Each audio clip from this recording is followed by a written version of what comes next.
Hello, it's me again. Happy New Year. You may have noticed that with this episode I have dispensed with the fancy lights, the fancy audio equipment, the fancy makeup, the fancy wardrobe. Basically, we're going completely raw today because I wanted to get down to something that's particularly close to my heart while simultaneously fighting very urgently to break through the brick wall that taking a break from my work can put in between me and the continuation of my work. So here we go.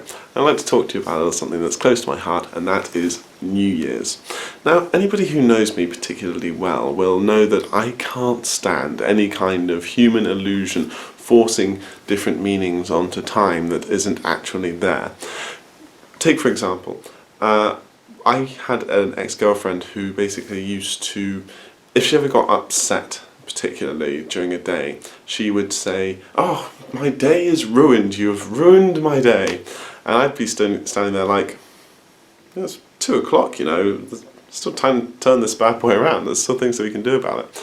And this is an example of somebody forcing a block unit of time onto a large swathe of existence through which constant change can be made, and there's always new opportunity. And this kind of thinking can really ruin somebody's existence because it can pour meaning over large areas that it doesn't necessarily belong. Let me explain a little bit further. Human beings are bound to various different cycles in nature. The concept of a day is more than an abstract one, though the philosopher Heraclitus said, "Without the sun, what day, what night?" There is still a genuine physical cycle, a circadian rhythm that takes place inside of people physically as a day goes by. And the same is true of a year. As the seasons pass, there is a tangible physical existence. And it is a very positive thing to recognise the passing of the year so that we can aid ourselves moving through it. The Christmas celebration, as a celebration of the darkest time of the year in which we come together to fight off the darkest time of the year, is a recognition of this time in which we're basically not getting as much vitamin D and therefore we're becoming more depressed, and we need the aid of company in order to help us through it. But it is still ultimately, despite being a physical event to an extent, something that we incorporate into our psychology and we can end up forcing narrative onto. Because the real truth of the matter is that change, actual passage of time, is something that's happening second by second, moment by moment. Your brain is this endlessly malleable object that is changing with every single new experience that you have. Everything that you do, everything that you learn, everything that just basically gets past that sensory image where it's more than just that, where you actually stop and go, huh. It changes something. It strikes the hypothalamus, creates an emotional connection, creates links between neurons in your brain, and therefore changes the very makeup of your brain. So you are physically changing every single second. And so the other example that really brought this up to my awareness is I was talking to somebody on New Year's Eve and he was telling me about what a rough year it was, and everybody is doing that at the moment. What a terrible year 2020 was, just wall to wall awfulness. And I stopped and I said, well, you know, it wasn't absolutely terrible. Obviously a lot of bad things have happened to many people. I lost my grandmother last year, but I also became polyamorous. I discovered new levels of philosophy that I could dive into. I've read so much. I started doing my YouTube videos again, and I talked to him and I said, well, do you remember we went on that nice holiday when the lockdown came off temporarily? We hung out then, we've had good times. We went up to Oxford for that boating trip, and after this very short telephone conversation, he agreed that actually it had been a really good year for him, and it was more that he had been focusing on the negative sides. And I think that's just an inevitable result of trying to summarise this huge period of time over which 365 days. I mean, think about how many emotions you have in a single day. Like all these different varying levels of joy and sadness. And we just summarise it in one big block. And if you try and paint the entire year the same colour, it's going to come out grey inevitably. Because there will be whites and blacks and they'll mix together to make nothingness.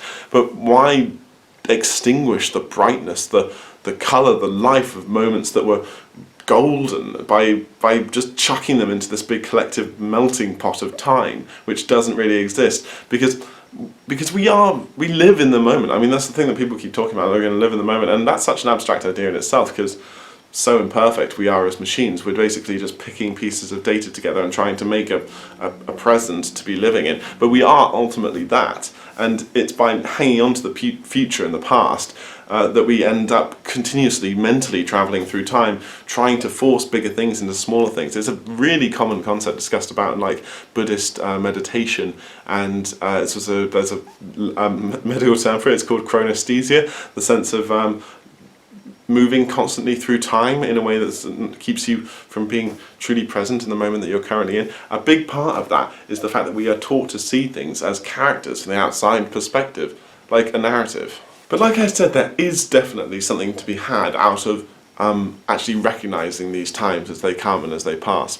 But the thing that I really can't stand is when we try and change the narrative of our lives dramatically, as if we can picture some kind of narrative idealized version of ourselves that we will become on the click of a story. The beginning, once upon a time, 2021 started, and I had New Year's resolutions and I stuck to them. I hate the concept of New Year's resolutions. It's outrageous. Because if you're not familiar with the concept, a New Year's resolution is essentially that when somebody has just finished being at the height of their indulgence, at the height of indulging over the Christmas period, essentially most often losing all sense of time and sobriety, one will decide to link their lives, bend their existence over a basically arbitrary, practically irrelevant date, in which they will tell themselves that they will completely dramatically change their character in ways that they haven't previously agreed with before, usually in the fashion of, say, starting a diet or focusing more on a job or a hobby, generally quite capitalist ideas or ideas that of things that societal pressure is driving us to do. They will decide that they suddenly believe in those things wholeheartedly and will live that life, will take part in that life without any kind of stumble in a way that we already famously joke about is completely ineffective. I can't stand the idea of people thinking that they can convince themselves of something that is to be true or to be meaningful to them like that in the blink of an eye. It's just not how people work. This is a concept that's been known for thousands of years. Take Aristotle. He talked about how the word for virtue in Greek, virtue being a behaviour or practice which is designed to make your life better, essentially. It comes from the word ethike, like ethics. And that comes from the other Greek word, ethos, which means habit. And that's exactly what virtues are. They're habits. They're things that you work into yourself over time. You have to practice them, and you have to reliably come back to them, because essentially we're creatures of impulse, and you need to be able to tackle those impulses with sincerely well-founded, well-based ideas of in the opposite direction, you know. So if you have impulses to eat cake, but you've convinced yourself that your life would be better if you were slimmer, and by the way, maybe think about why you think your life would be better if you were slimmer, but if you genuinely did, so you want to be an athlete, then okay. But you have impulses to eat cake, then you are capable of catching yourself in the moment when the impulse arrives by bringing up that more well-founded habit that's lying at the back of your brain as a foundation for tackling irrational thought with a more rational habit. But more importantly, if we truly do think that way, if we really do think that we can change ourselves in like a heartbeat, if we think that what we are now is essentially something that can be edited like a story, that can just start a new chapter that's completely irrelevant to the first half, how sincere do you genuinely think that your actions are in the present? Like if you are something that you think can be changed that easily, do you honestly think that what you have right now is just as real as the hypothetical future that you're designing for yourself that's completely irrelevant to your current existence? You don't think that who you are now, what you are now, is a product of all of those endless ongoing changes and those moments that exist in your life, all the different moments that have impacted you and changed you in some way already. You are so much more now than the hypothetical version of yourself that you paint out to be. You have a life that is built out of variation and impact and trauma and enthralling enlightenment. Just there's been moments of loss and moments of refuge and sanctuary. There's so much to find in your existence that makes you who you are, and if that is troubling things, obviously there is hope There is habit. There are ways of training yourself of getting out of these things. You come to terms with things. You can read up on the subject. Lots of different people have managed to overcome trauma in their lives. Obviously, each individual case is different. There are no blanket ways of doing philosophy. But my point is, there is hope for everybody moving forwards in time. And that's what we're all clinging to at the moment. We're all hoping that next year is going to be better because it's a new block, it's a new chapter, a new unit, it's self-contained. It's not. Time is not like that. You aren't even like that. The very concept of you is this thing that bridges out over like a very small period of time.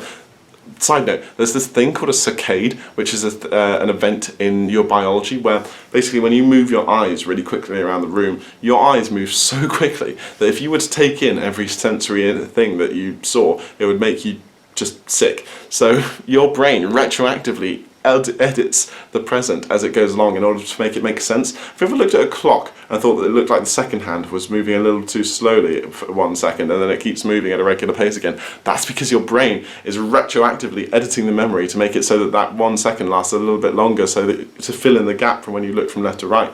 Basically, my point is, your brain exists, your consciousness existed both at the point where you were moving your eyes and at the point where the clock is moving, and it changed that second. It changed the past. It changed your present. It shows that you aren't ever at one exact point. My point is that time is much more complex than most people think it out to be. And it's not broken up second by second, moment by moment, block by block, day by day, month by month. These are things that help us to process change in nature, help us to recognize the changes that's happening around us. They don't tell you who you are. They don't change the fact that you are part of the messier nature of time. Yeah, we all have larger cycles, but consciousness, this intellectualized consciousness we have, where we count the seconds, where we exist moment by moment, where we frame by frame, we can digest the world around us. This is absolutely insane. This is massive detail, and even that is an oversimplification of what time actually is. So, be in time. Recognize who you are in the present.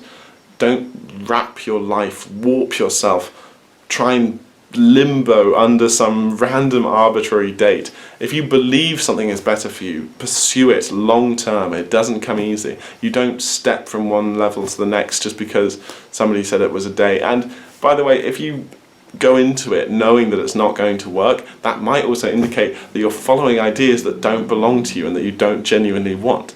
These are all things worth contemplating. I hate New Year's Eve as a concept because of all of these things. It's a nice party. Let's all have a nice party. That's fine. Please, let us just be happy being together. Those are, pretty unobjectionable things as long as nobody else is suffering whilst you're doing it. But why do you then have to make it about self-improvement in a way that's completely irrelevant? If we believe in self-improvement, we would do it on our own. Okay. I think that's basically it. And I basically did all this in one take, which I'm glad about. Thanks for watching.